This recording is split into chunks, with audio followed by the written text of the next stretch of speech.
नमस्कार शेतकरी बांधवांनो, पुन्हा एकदा डॉक्टर किसानच्या युट्यूब चॅनलला तुमचं खूप खूप स्वागत। व्हिडिओचा विषय खूप महत्त्वाचा आहे।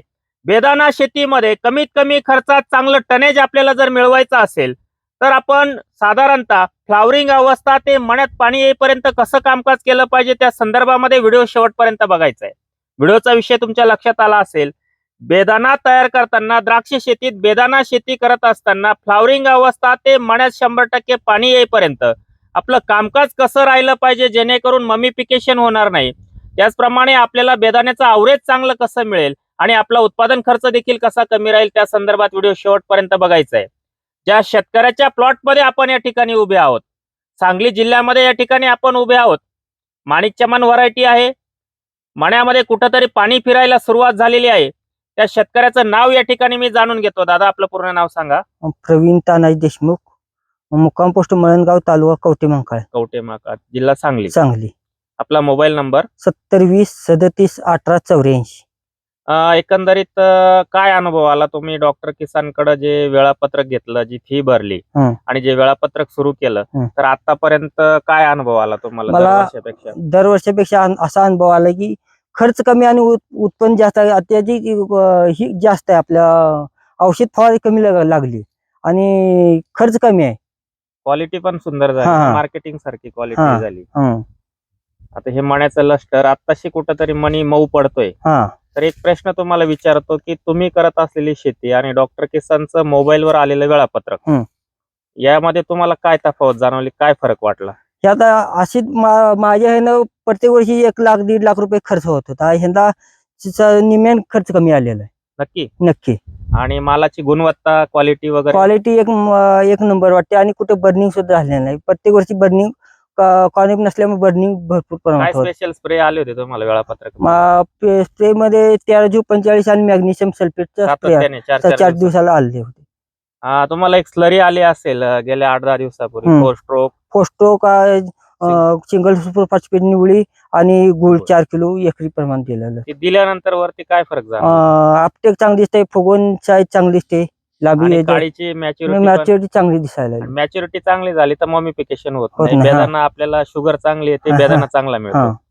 व्हिडिओचा विषयच हा होता की त्यांचं मनोगत जाणून घेण्याच्या पाठीमागं कारण एक आहे की बऱ्याचशा वेळा मला फोन कॉल आले। आता तासगाव असेल, मणेराजुरी असेल, कवठेमहांकाळ असेल, डफळापूर असेल, या भागामध्ये जी द्राक्ष शेती होते, बरेचसे शेतकरी डॉक्टर किसानला जोडले आहेत। प्रत्येकाची इच्छा असते की ग्राउंड लेवलला त्या ठिकाणी प्रत्यक्ष आमच्या प्लॉटवर येणं, ते शक्य होत नाही।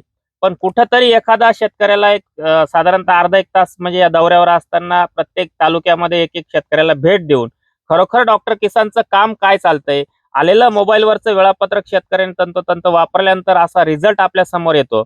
आता आपल्याला काय करायचंय, शेतकऱ्यांना ज्या अडचणी येतात बेदाणे शेतीमध्ये, खास करून कर्नाटक बॉर्डरवरचे शेतकरी, बालगाव असेल, जतचा काही भाग असेल त्या ठिकाणी, त्याचप्रमाणे तिकडे दक्षिण सोलापूर असेल, सोलापूरचा काही भाग असेल, त्या ठिकाणी बेदाण्याची शेती खूप मोठ्या प्रमाणात केली जाते आणि सगळ्यांनाच भेडसावणारा प्रश्न ममीफिकेशन अंतिम टप्प्यात।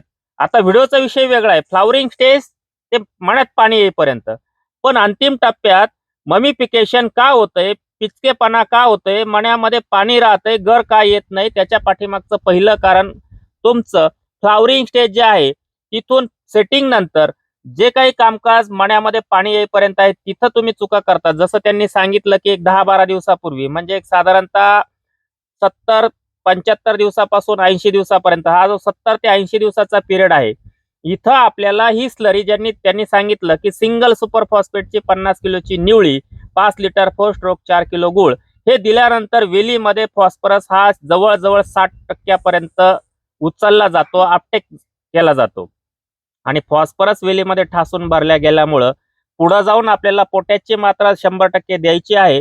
पण फॉस्फरस जर आपल्या वेलीमध्ये नसेल तर नुसतं पोटॅश देऊन बरेचसे शेतकरी पोतेचे पोतं त्या ठिकाणी SOP असेल, म्युरेट ऑफ पोटॅश असेल, 0050 असेल, पोटॅशियम सोनाइट असेल, वेगवेगळे मार्केटमध्ये असलेले पोटॅशच्या अवेलेबिलिटी असलेले खतांचा वापर त्या ठिकाणी शेतकरी करतात आणि तरी देखील त्या ठिकाणी ममीफिकेशन होतं। ते होऊ नये म्हणून प्रामुख्याने सेटिंग स्प्रे हा त्या ठिकाणी बेदाण्याच्या शेतीमध्ये देखील गेला पाहिजे, बाजरी अवस्था, ज्वारी अवस्थेमध्ये। त्यानंतर तुम्हाला 24-24-0 जे नायट्रोजनचं ऍप्लिकेशन आहे ते गेलं पाहिजे। त्यानंतर सेकंड थर्ड डीप जे आपण करतो, बेदाण्यामध्ये CPPU आणि होमोब्रासॅनचा वापर अतिशय कमी करायचा 100%, पण लोकलच्या ज्या बागा आहे, एक्सपोर्टच्या बागा आहे, त्याच्यापेक्षा निम्म्याने कमी करायचं आहे. आणि त्यानंतर थ्रिप्ससाठी कराटे 18-22 साधे कीटकनाशक, साध्या त्या ठिकाणी भुरी रोगासाठी फवारण्या, आणि पुढे जाऊन ही स्लरी, आणि मण्यात पाणी आल्यानंतर पोटॅशियम सोनाइट बोरांच्या 2-3 फवारण्या, आणि त्यानंतर 100% मण्यात पाणी आल्यावर परत एकदा एक स्लरी द्यायची. एकरी 5 लिटर 4 स्ट्रोक 15 ते 20 किलो सल्फेट ऑफ पोटॅश. जे 100 किलो सल्फेट ऑफ पोटॅश वापरून रिझल्ट येणार नाही, ते 15-20 किलोत येईल. त्याच्यासोबत 4 किलो गुळ, 4-5 किलो सोयाबीन पिठाचा भरडा किंवा 15 किलो सरकी पेंड असं स्लरी 24-48 तास भिजून ती ड्रिपच्या माध्यमातून देणं. आणि त्यानंतर जेव्हा शुगर यायला सुरुवात होईल, 15, 16, 17 ब्रिक शुगर येईल, त्यावेळेस खालचे मणी सुकतात, मण्याचा देठ सुकतो, ममिफिकेशन होतं, त्यावेळेस एकरी 5 किलो साखर, 5 किलो मोरचूद, 1 लिटर सक्षम हे ऍप्लिकेशन द्या. जागेवर तुमचं ममिफिकेशन थांबेल. मी बघितलं सोशल मीडियावर काही जणांनी सांगितलं की 2 दिवसात 4 ब्रिक शुगर. मी स्वतः ते औषध वापरलं, उलट जिथं शुगर आहे तिथंच थांबली. शेवटी मला काही वेगळ्या गोष्टी कराव्या लागल्या.